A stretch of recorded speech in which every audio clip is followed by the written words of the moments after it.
19শে ফেব্রুয়ারি থেকে শুরু হতে চলেছে আইসিসি চ্যাম্পিয়ন্স ট্রফি 2025। 20 তারিখ বাংলাদেশের বিরুদ্ধে ম্যাচ দিয়ে অভিযান শুরু করবে ভারতীয় দল। তার আগে বড় স্বস্তি ভারতীয় টিমের অন্তর্মহলে। ইংল্যান্ডের বিরুদ্ধে ওডিআই সিরিজের আগে টিমের ব্যাটিং লাইন আপের টপ অর্ডার নিয়ে চিন্তায় ছিল টিম ম্যানেজমেন্ট।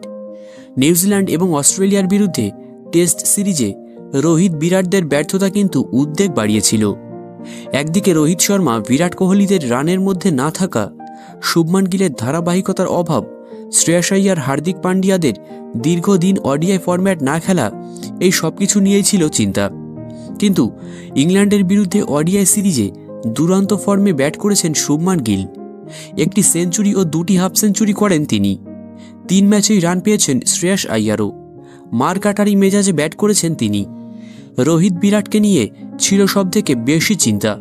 তবে দ্বিতীয় ওডিআইতে ঝোড়ো সেঞ্চুরি করে রোহিত শর্মা কিন্তু বুঝিয়ে দিয়েছেন তৈরি তিনি চ্যাম্পিয়ন্স ট্রফির জন্য।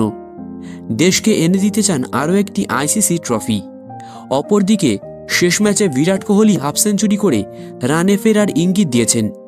কেএল রাহুল, হার্দিক পান্ডিয়াও বুঝিয়ে দিয়েছেন তারা ছন্দে রয়েছেন। সব মিলিয়ে ভারতীয় ব্যাটিংয়ের টপ অর্ডার রানে থাকাটা বড় স্বস্তির।